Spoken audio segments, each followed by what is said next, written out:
राजधानी लखनऊ से बड़ी खबर आ रही है, उससे आपको रूबरू कराएंगे। बड़ी खबर एनआईए को मिली है दिल्ली विस्फोट केस की बड़ी जिम्मेदारी। यूपी एटीएस सक्रिय है और 10 से ज्यादा डॉक्टरों से पूछताछ की गई है। मुख्य आरोपियों के संपर्क में सभी डॉक्टर हैं। ये सूत्रों के हवाले से बड़ी जानकारी। बहराइच, अलीगढ़, नोएडा, सहारनपुर में जांच जारी है। अमरोहा, मुरादाबाद, संभल, मुजफ्फरनगर में भी पूछताछ की गई। मुरादाबाद के 3 डॉक्टर संदिग्ध पाए गए हैं। तीनों को एटीएस मुख्यालय पूछताछ के लिए बुलाया गया है। दिल्ली घटना के बाद तीनों ने अपने मोबाइल बंद किए थे। तीनों की लोकेशन बीते महीने फरीदाबाद में मिली है। ये सूत्रों के हवाले से बड़ी जानकारी, बड़ा अपडेट आता हुआ। एटीएस ने अभी किसी गिरफ्तारी की पुष्टि हालांकि नहीं की है। तो दिल्ली ब्लास्ट मामले में जांच एजेंसियां काफी सक्रिय हैं, तेजी से काम कर रही हैं। इसी खबर पर ज्यादा जानकारी के साथ हमारे सहयोगी राजधानी लखनऊ से तौकीर किदवई जुड़ चुके हैं। तौकीर, अब दिल्ली ब्लास्ट मामले में सभी एजेंसियां सक्रिय हैं, एटीएस भी लगातार छापेमारी कर रही है, गिरफ्तारी कर रही है और देखा गया है कि जांच लगातार जारी है। गिरफ्तार होने की भी कई सूचना आ रही हैं। आपको क्या मिल रही है जानकारी कि कई लोग गिरफ्त में हैं क्या, या फिर अभी सूत्रों के हवाले से जानकारी है, इस पर पुख्ता जानकारी लगने के लिए हमें इंतजार करना होगा? देखिए, पूरे केस को अब एनआईए ने टेक ओवर कर लिया है और एनआईए ने कल डॉक्टर शाहीन और डॉक्टर परवेज अंसारी ने उसके भाई को रिमांड पर मांगा था कोर्ट के थ्रू। 10 दिन की उनको रिमांड मिली है, यानी कि आप पूछताछ का जो दौर है वो 10 दिन तक लगातार इन दोनों भाई बहन के साथ होगा। इसके अलावा पूछताछ के अलावा जो उनकी कॉल डिटेल्स वगैरह सोशल मीडिया अकाउंट्स है, उससे भी कई डॉक्टर्स के नाम सामने आए हैं जो उनके संपर्क में था। फिलहाल यूपी एटीएस ने अपनी कार्रवाई के तहत कई जिलों में रहने वाले डॉक्टर्स को डिटेन करने के लिए बुलाया है। बहराइच, अलीगढ़, नोएडा, सहारनपुर, अमरोहा, मुरादाबाद, संभल, मुजफ्फरनगर, मुरादाबाद, खासकर यहाँ के जो डॉक्टर्स हैं, क्योंकि कई ऐसे फोन नंबर्स हैं जो इनकी गिरफ्तारी के बाद से बंद हो गए थे और वो डॉक्टर थे और वो उनकी कॉल डिटेल्स में नंबर भी थे।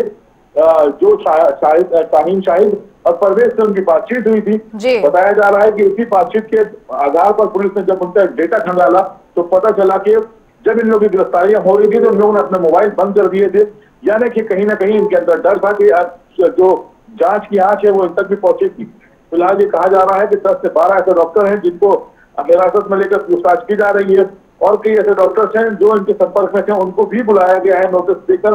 फिलहाल यूपी एटीएस की जांच धीरे धीरे अब उन डॉक्टर्स तक भी पहुंच रही है जो डॉक्टर शाहीन और डॉक्टर आदिल के संपर्क में थे।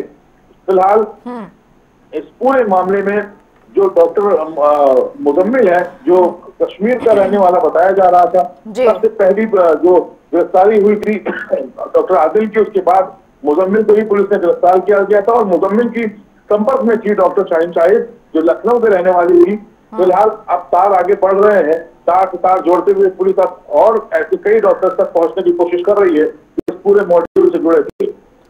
बिल्कुल तौकीर, अब देखा गया है कि इस पूरे मामले में चूंकि फरीदाबाद एक हॉट स्पॉट बना है, लेकिन अपने आप में लखनऊ कम नहीं है। लखनऊ में भी लगातार जारी है जांच और इसके साथ साथ जिस तरह से सहारनपुर का नाम सबसे पहले सामने आया, उसके बाद राजधानी लखनऊ अब जांच के घेरे में है और यहाँ से कई बड़े ये भी कहे जा रहे हैं कि कई बड़े सबूत मिले जा रहे हैं और यही वजह है कि जो जांच एजेंसियां हैं जो शक कर रही हैं राजधानी लखनऊ जो उनके जांच के घेरे में, अपने आप में ये बड़ा सवाल ये उठने लगता है कि ये तार कहां तक जुड़े और किस किस तरह से जुड़े हैं।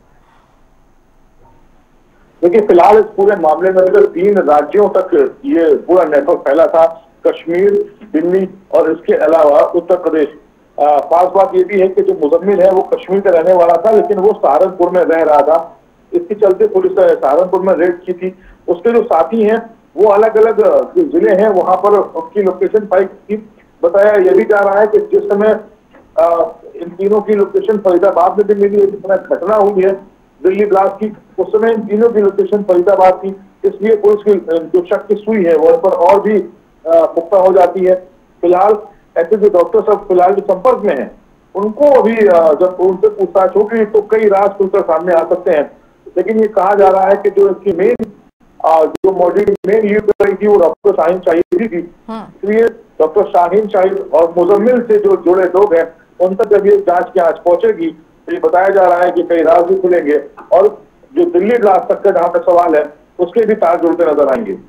बहुत शुक्रिया तौकीर तमाम जानकारी के साथ जुड़ने के लिए। आपको बताते चले कि आप इस पूरे मामले को लेकर लगातार जो जांच एजेंसियां हैं वो जांच कर रही हैं।